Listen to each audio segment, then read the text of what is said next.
Buenas hermanas, hoy vamos a comenzar y le doy gracias a Dios por la predicación de ayer porque precisamente se habló de la mente, del pensamiento. Entonces vamos a orar. Padre mío, te doy gracias porque tú, mi Señor, las cosas que nos muestras, Señor, son para guiarnos, para limpiarnos, para exhortarnos. Y yo te doy gracias, Señor, por tu palabra, porque es lo que viene haciendo en nosotras. Yo te ruego, Señor, que nos enfoquemos en ti y que tú nos ayudes a perseverar en pensar en ti, únicamente en ti. Te damos gracias en Cristo Jesús. Amén. Bueno, em, este grupo de 5 semanas, el título mayor es El pensamiento que persevera. En la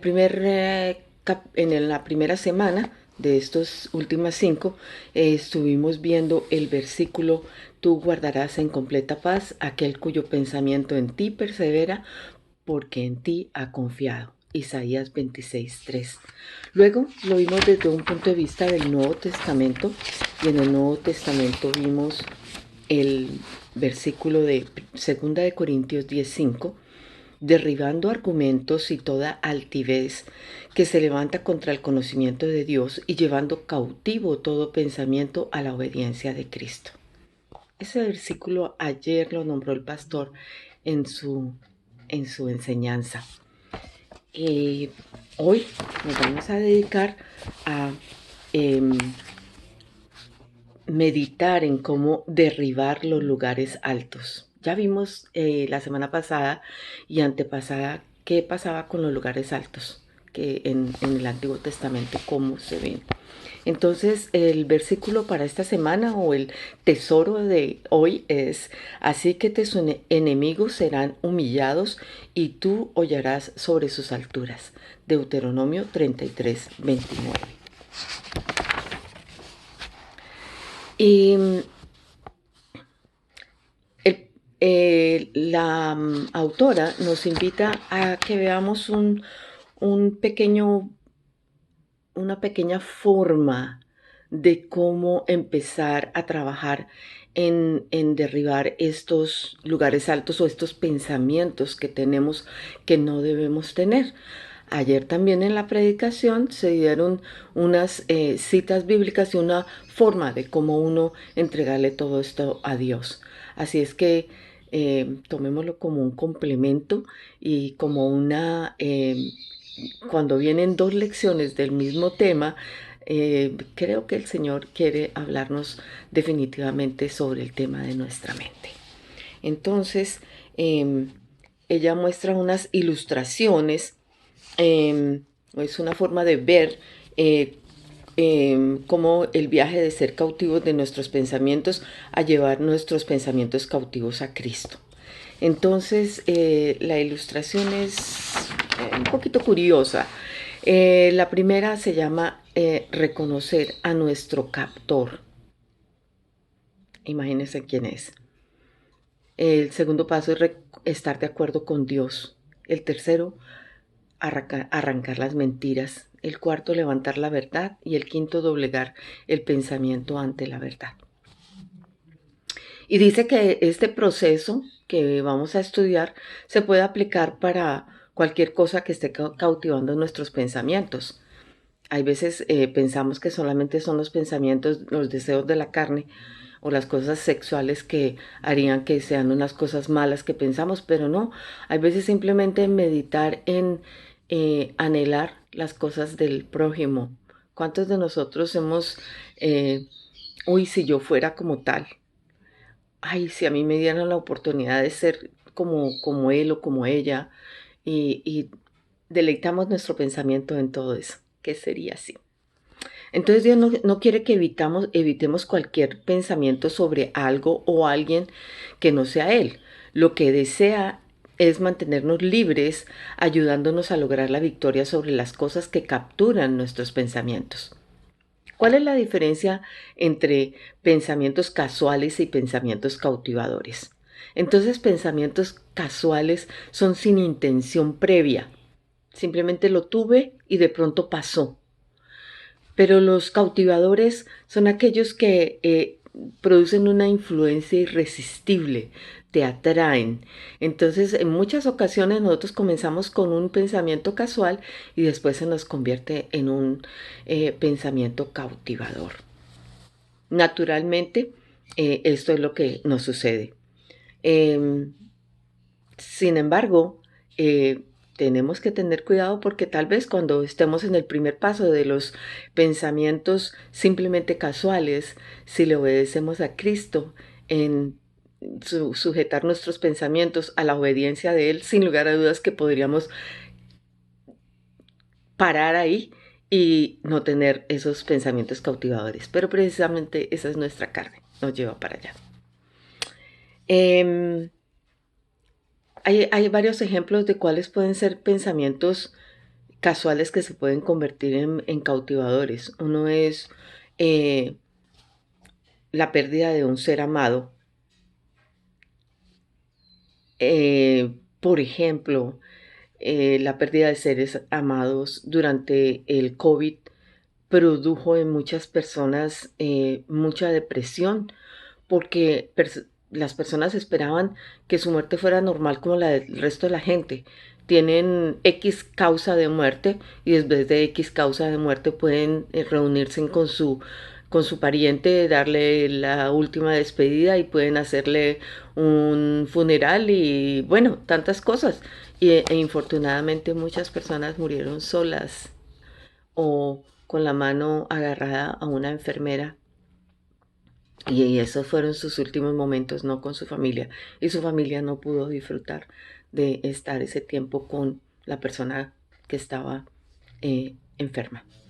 Entonces, la pérdida de un ser amado puede llevarnos de un dolor a un duelo normales en una vida de un duelo normal a una vida de agonía y cautividad.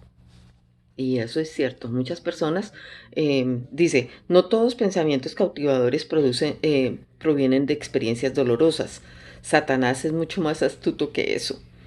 Recuerda, la fruta tentadora ¿recuerdas la fruta con la que lo atrajo Satanás a Eva? Em, Nuestros pensamientos pueden ser llevados cautivos por algo o alguien que levanta nuestro ego o satisface nuestros apetitos carnales. Dicho en pocas palabras, los pensamientos cautivadores son pensamientos que nos controlan, cosas que nos encontramos meditando con frecuencia, pensamientos en los que nos concentramos y nos recreamos. Llevar el pensamiento cautivo a Cristo no significa que nunca volveremos a pensar en eso. Significa que aprendemos a pensar ese pensamiento en relación con Cristo y con quienes somos en Él. Siempre, ella dice que siempre pensará en su mamá que ya falleció, pero cuando relaciono esos pensamientos con Cristo ya no me causan tanto dolor, no me controlan. Con el poder del Espíritu yo los controlo a ellos. Parece imposible o demasiado difícil de lograr, no, pero esto es una tarea de todos los días, porque todos los días, a cada instante, tenemos nuestra mente activa. Nuestra mente estará pensando en qué voy a hacer de almuerzo o a dónde voy a ir esta tarde, o de pronto está pensando en, uy, esa vitrina que vi ayer por la tarde y no se puede quitar de mi pensamiento ese juego de cartera con zapatos y con un vestido que le combinaba y yo meditando en eso y piense en cómo lo puedo obtener.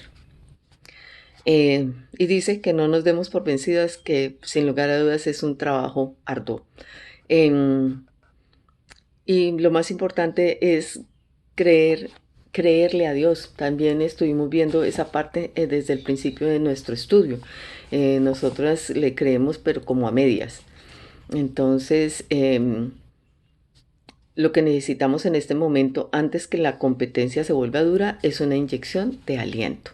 Entonces vamos a leer en Deuteronomio 33, 26, 29 algunas de las palabras de ánimo del cántico de Moisés. Entonces vamos a leerlo antes de comenzar las ilustraciones. Entonces leamos Deuteronomio 33. Es el último capítulo de Deuteronomio. Bueno, el último es el 34. Entonces el 33 y vamos del 26 al 29. En mi Biblia yo lo marqué porque me pareció precioso. Inclusive nos dice que hagamos el ejercicio de que pongamos nuestro nombre. Entonces dice así: no hay como el Dios de Jezerún, quien cabalga sobre los cielos para tu ayuda y sobre las nubes con su grandeza. El eterno Dios es tu refugio, y acá abajo los brazos eternos. Él echó de delante de ti al enemigo y dijo: destruye.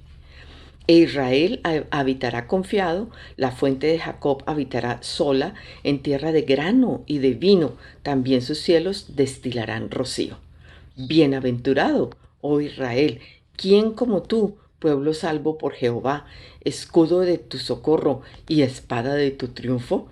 Así que tus enemigos serán humillados y tú hollarás sobre sus alturas.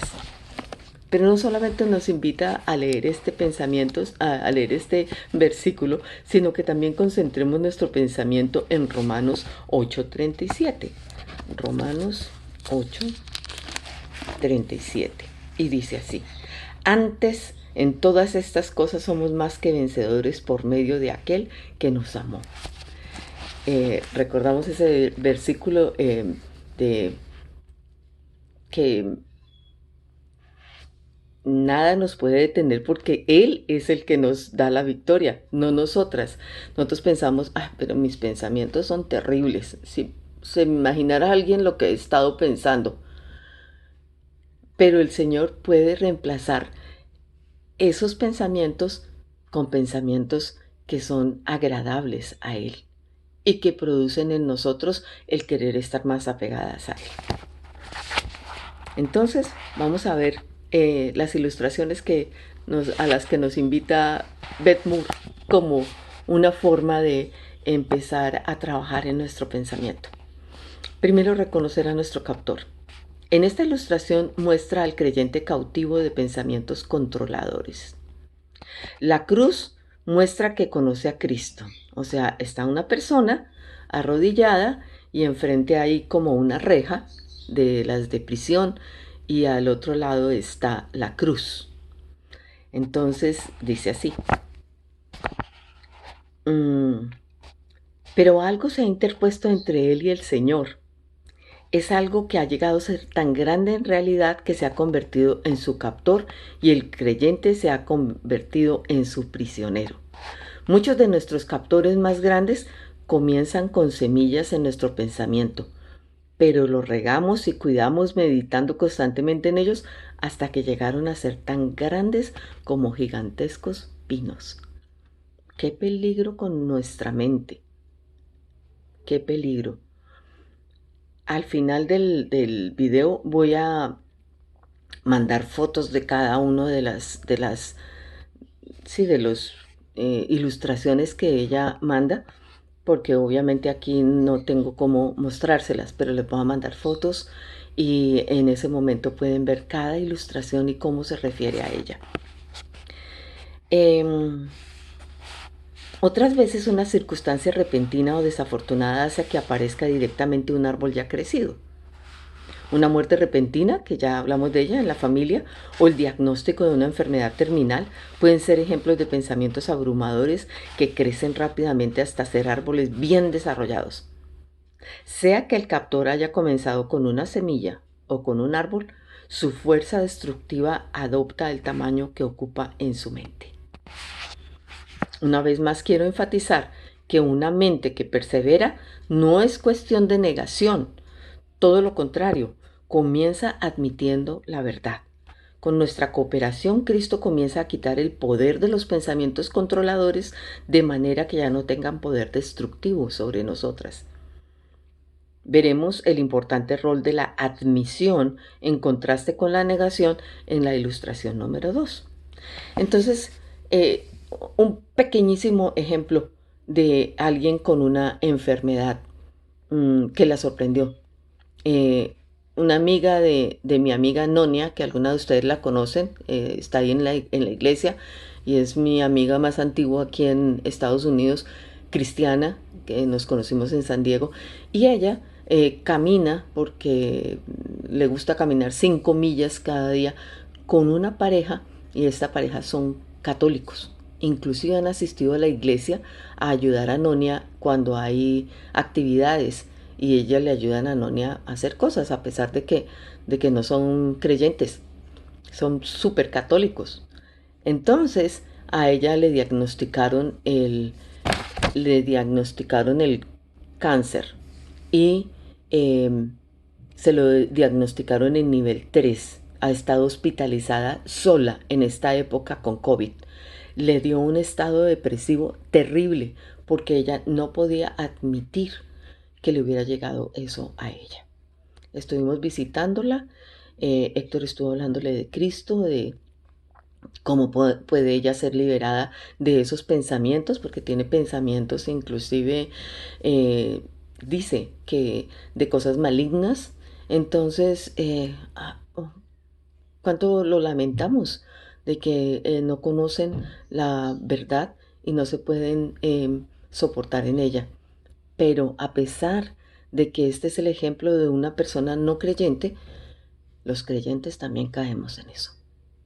Así es que comencemos con el primer paso. Y dice que leamos nuevamente Deuteronomio 33:29 y lo compare con la frase del pasaje de 2 Corintios 10:5. 2 Corintios 10:5. 2 Corintios 10:5. Dice así. Estuvimos la semana pasada estudiando ese versículo, derribando argumentos y toda altivez que se le levanta contra el conocimiento de Dios y llevando cautivo todo pensamiento a la obediencia de Cristo. Y Deuteronomio 33:29 que dice, bienaventurado tú Israel, ¿quién como tú, pueblo salvo por Jehová, cuyo escudo de tu socorro y espada de tu triunfo, así que tus enemigos serán humillados y tú hollarás sobre sus alturas? Sin lugar a dudas que el Señor nos está ofreciendo la garantía de que con Él vamos a tener la victoria sobre todos estos pensamientos si los sujetamos a Cristo. Por tanto, esa es nuestra meta. Así es que sigamos.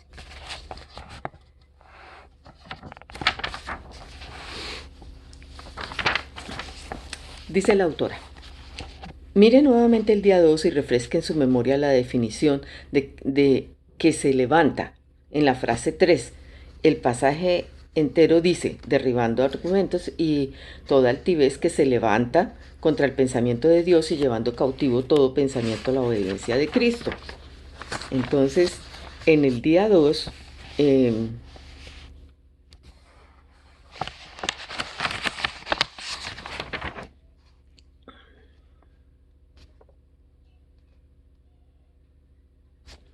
que se levanta contra el conocimiento de Dios. Y recuerdan que la palabra levanta, la hicieron, es levantar la mirada, mirar hacia arriba, es como levantar la vela, ¿sí? Y la meta de Satanás es ser adorado. Eso es lo que él siempre ha deseado. Recordemos que estuvimos hablando sobre la idolatría.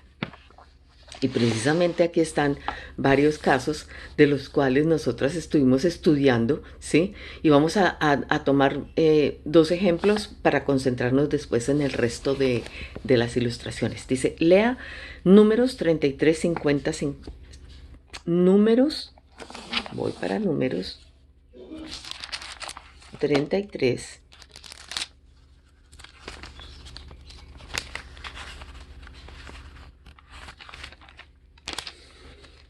Del 50 al 53. Del 50 al 53. Y habló Moisés en los campos de Moab, junto al Jordán, frente a Jericó, diciendo: Habla a los hijos de Israel y diles: cuando hayáis pasado el Jordán, entrando en la tierra de Canaán, echaréis de delante de vosotros a todos los moradores del país y destruiréis todos sus ídolos de piedra y todas sus imágenes de fundición y destruiréis todos sus lugares altos. Y los lugares altos, recordemos que los lugares altos son aquellos en donde normalmente ofrecían sacrificios a dioses ajenos y pues eso era digamos que una moda, por decirlo de alguna forma, pero era la forma en que ellos adoraban en los lugares altos, era donde hacían sus dioses.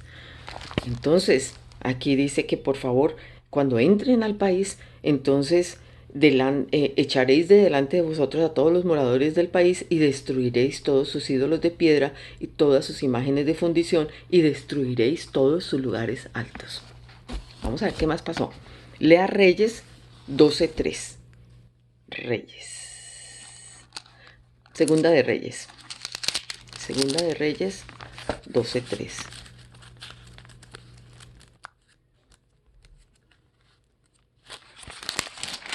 Segunda de Reyes 12:3 dice así: Con todo eso, los lugares altos no se quitaron, porque el pueblo aún sacrificaba y quemaba incienso en los lugares altos. Y luego dice, lean el 14:4. El 14:4. Con todo eso, los lugares altos no fueron quitados porque el pueblo aún sacrificaba y quemaba incienso en los lugares altos. 15:4.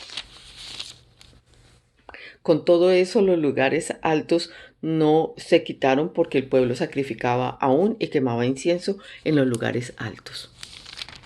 Diría cualquier persona, están repitiendo exactamente lo mismo. ¿Por qué? ¿De qué se trata? Bueno, estas son las vidas del reinado de Joás, de Judá, el reinado de Amasías, es Segunda de Reyes 14:4, el reinado de Azarías, Segunda de Reyes 15:4, y el reinado de Jotam, Segunda de Reyes 15:35.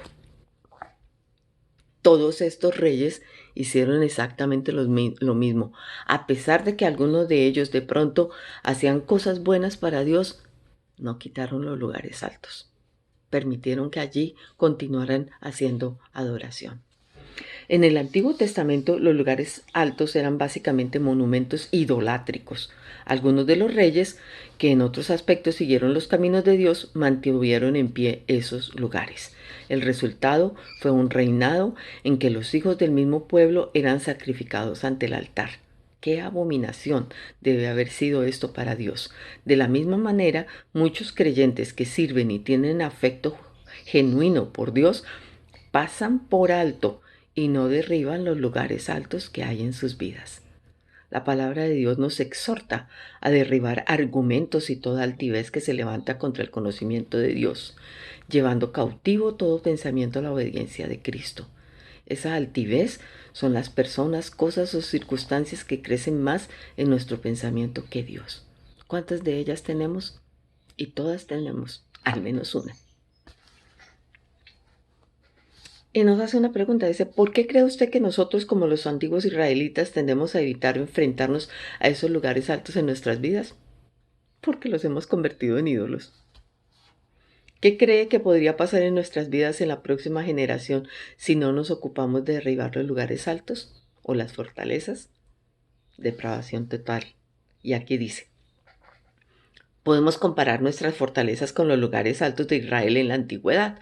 Cualquier cosa que exaltamos por sobre Dios en nuestros pensamientos es un ídolo. La idolatría no solo es una afrenta contra Dios, sino una invitación al desastre. En Segunda de Reyes, el hecho de no haber quitado los lugares altos los llevó a la depravación. La idolatría fue la razón principal por la que Dios permitió que los enemigos de Israel fueran llevados cautivos.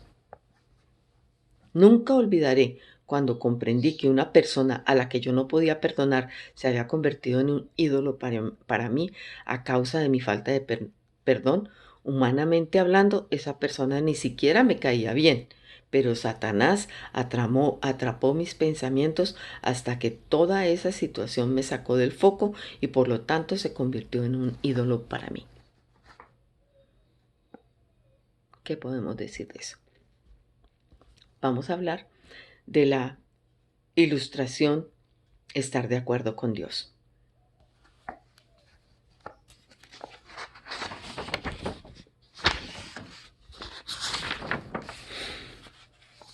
Ay, perdón, Ay, qué pena. Estar de acuerdo con Dios. Simplemente está a un lado las mentiras, a un lado los pensamientos, la cruz de Cristo y la persona está en el centro. Y ya su barrera está hacia un lado. Entonces, dice así la autora respecto de la segunda. En esta ilustración el creyente ya está de pie, ya no está arrodillado, vuelto nada, aún no es libre de los pensamientos que lo cautivan, pero algo ha ocurrido. La clave que desató la primera oleada de fortaleza divina en su lucha se encuentra en Primera de Juan 1:9. Y ayer también estuvo ese ejemplo.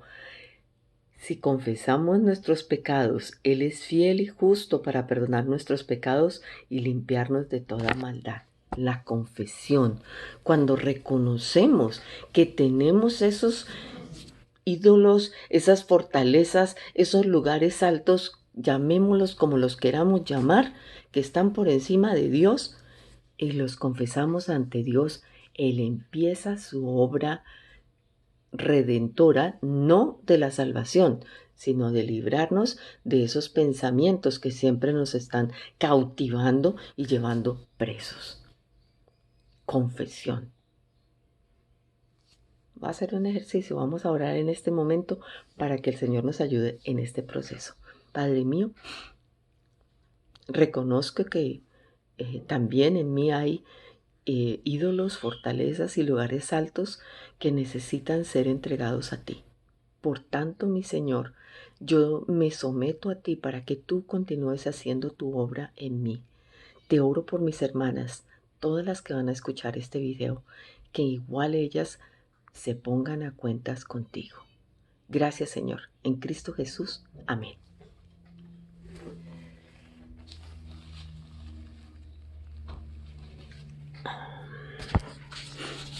La palabra confesamos es algo que es algo más que admitir nuestro pecado ante Dios. La palabra griega es homologeo. La primera parte homo significa igual y la segunda lego significa hablar. Confesar es decir lo mismo que Dios dice sobre cualquier tema en particular.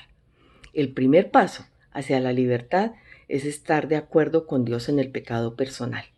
Comprendan. El objetivo de nuestros argumentos en sí mismo no siempre es el pecado. El pecado quizá consista en exaltarlo en nuestros pensamientos. Por ejemplo, nada puede reflejar mejor el corazón de Dios que el amor de una madre por su hijo. Pero si ella supera los límites de un afecto sano y cae en la sobreprotección, la obsesión, la adoración y la idolatría, se ha convertido en una fortaleza. ¿Cuántas de nosotras hemos adorado así a nuestros hijos? Y cuando nos pasan cosas con ellos, nos devastamos completamente porque son nuestros ídolos que no hicieron lo que nosotros queríamos que hicieran.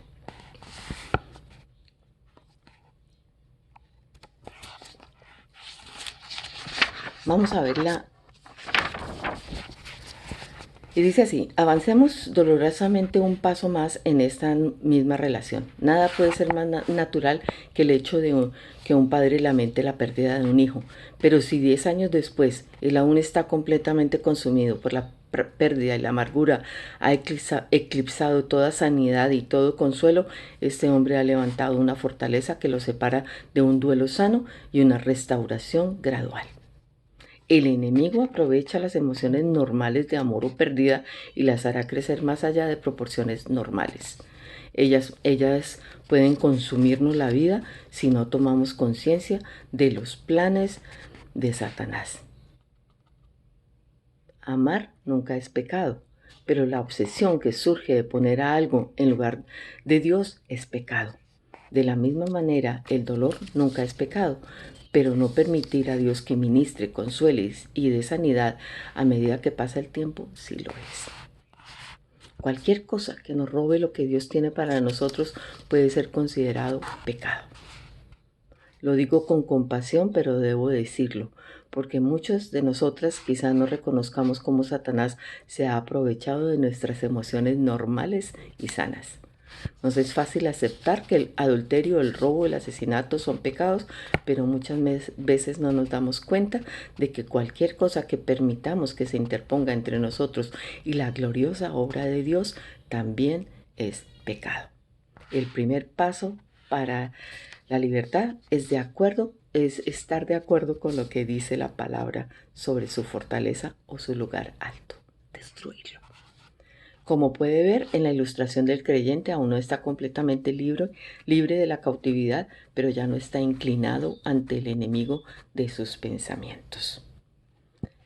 Así es que las ilustraciones que siguen, que son arrancar las mentiras, levantar la verdad y doblegar el pensamiento ante la verdad, continuaremos cada semana hasta que terminemos todo este proceso, pero mientras tanto,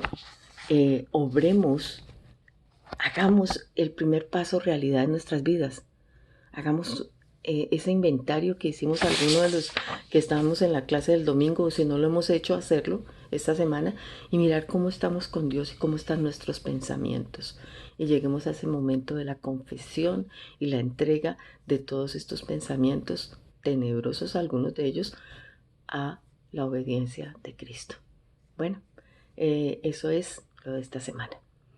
Que Dios nos guíe y nos dé fortaleza para derribar todos esos lugares altos que nosotras hemos creado, todos esos ídolos, todas esas fortalezas. Nombrémoslos como los nombremos, cosas que están por encima de Dios. Que Dios nos ayude y que Dios nos guíe. Amén.